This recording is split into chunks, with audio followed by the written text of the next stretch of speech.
Welcome to Wild X. This is Rhonda Swan. I am so excited to have you here today. Wild X is a platform for speakers to not only share their voice, their message, but to inspire the world.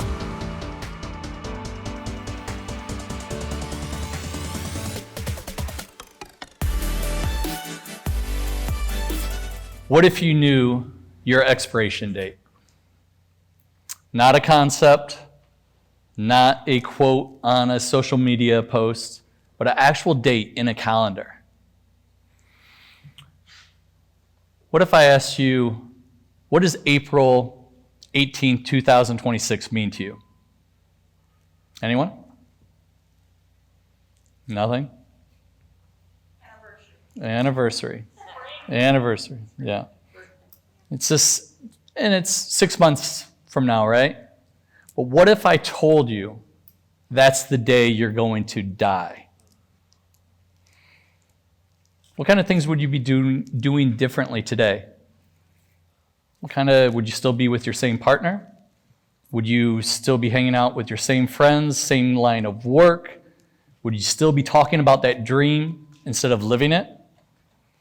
The fact is, most of us walk around thinking we have an infinite amount of time in our life. And that is exactly what I want to talk to you about today.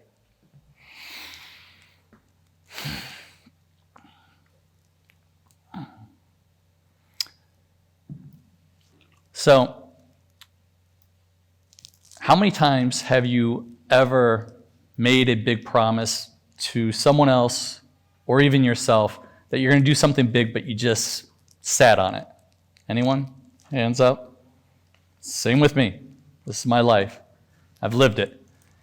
When I was 11 years old, my father, he contracted AIDS.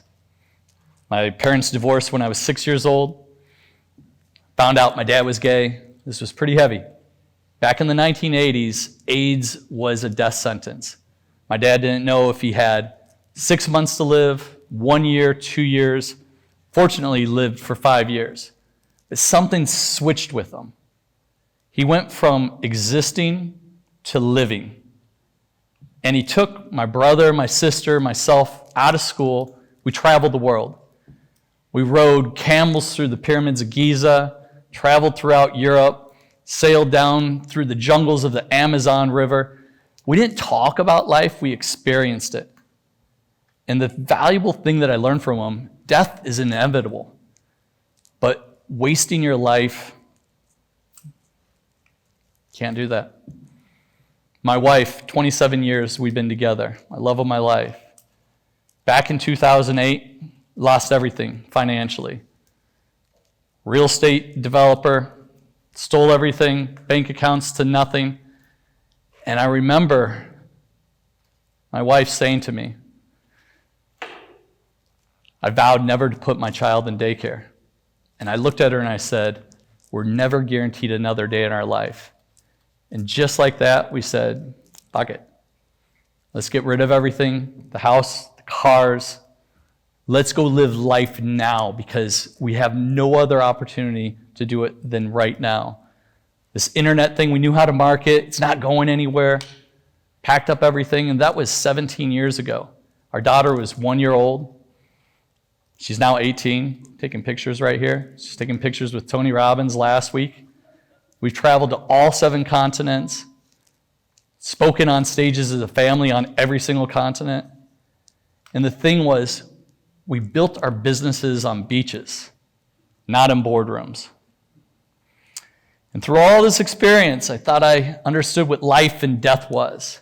But it wasn't until the ocean really showed me what death was.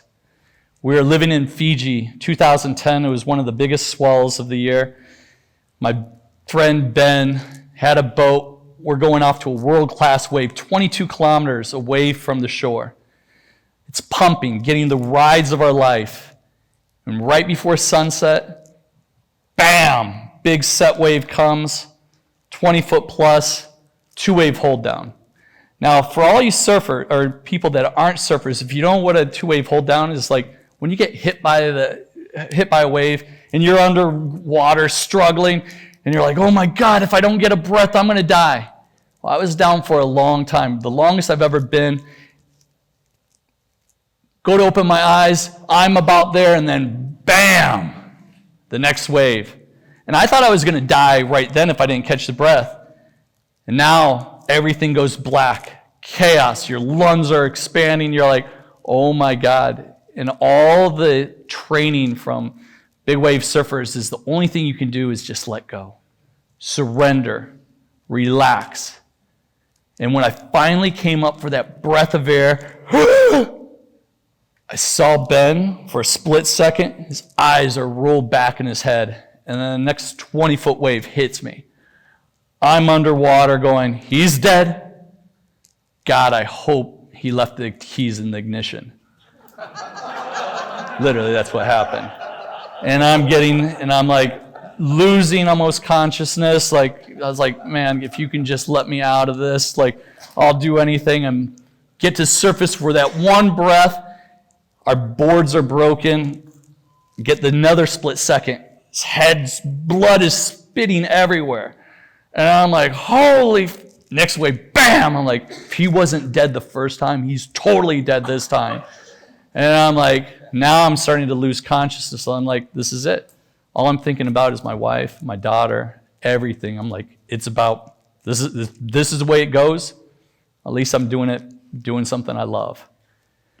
Came up on the next one. Next thing you know, he's like laying on my board. I'm next to it. All we can do for it's about 3 to 5 minutes. We're just coughing up, puking, can't speak. And the first words that could muster out of his mouth was, I was dead. And it just started crying. We're just hugging each other. 2 dudes in the middle of the ocean just hugging each other. Just like, what the, like, we got back in the boat, and that 1 hour boat ride back to shore, we didn't talk about waves. We didn't talk about fear. We talked about gratitude. We talked about love. We talked about the things that we fucking haven't done in our lives. Because the one thing that I learned in that moment, you're never guaranteed another day in your life. Hanalei, she was 3 years old, and I was like, I vowed I'll never take another day for granted. And through all this, these experiences, I'm like, well, how can I live my perfect day every day? You know, it's like not something in the future, but right now. And I live by a code, and I have this core 4 that I tick the boxes off every single morning. It consists of your body. Your body is the only thing you got. This is your fucking weapon. This is your vessel. If you don't have this, it doesn't matter what else you got. Your family, my wife and my daughter, you put daily deposits into them. I give my wife flowers every day. I write her a note every day. I say I love you to my wife and my daughter every single day. You got to put deposits in every single day. Business, profit without meaning, man, and money is useless. You better do good shit that actually contributes to the world, something that makes you feel fulfilled. Last piece that really got me just last year is connection with God. I called it the universe. I didn't know what to call it. I started reading the Bible a year ago. Didn't see this one coming at 50 years old, but it's that one connection that's really connected all 4. And then I like to add this other piece. You got to have passion about something. We all have something that just keeps us alive. And surfing for me, if I don't do that, that's my meditation. That's my connection with God. Then everything's working. My body, my business.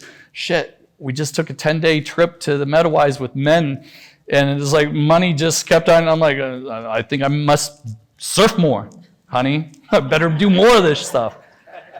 But throughout that's the things that's like keeps me going to where you can live every single day.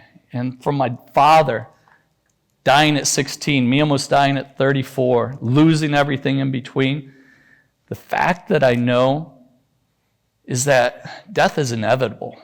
It's right there. It's whispering, are you living yet? And when you have that expiration date, you know it's coming. Did you fully love? Did you forgive those people? Are you actually speaking the truth? Stop being a liar and start loving. You don't need a doctor to tell you that the end is coming. You just got to stop thinking it's not going to. And for your expiration date, are you going to be, when it comes that day, you're going to have more regret on the things that you did or the things that you didn't have courage not to do? Your expiration date is inevitable. It's on its way. It's happening. Just make sure every second counts.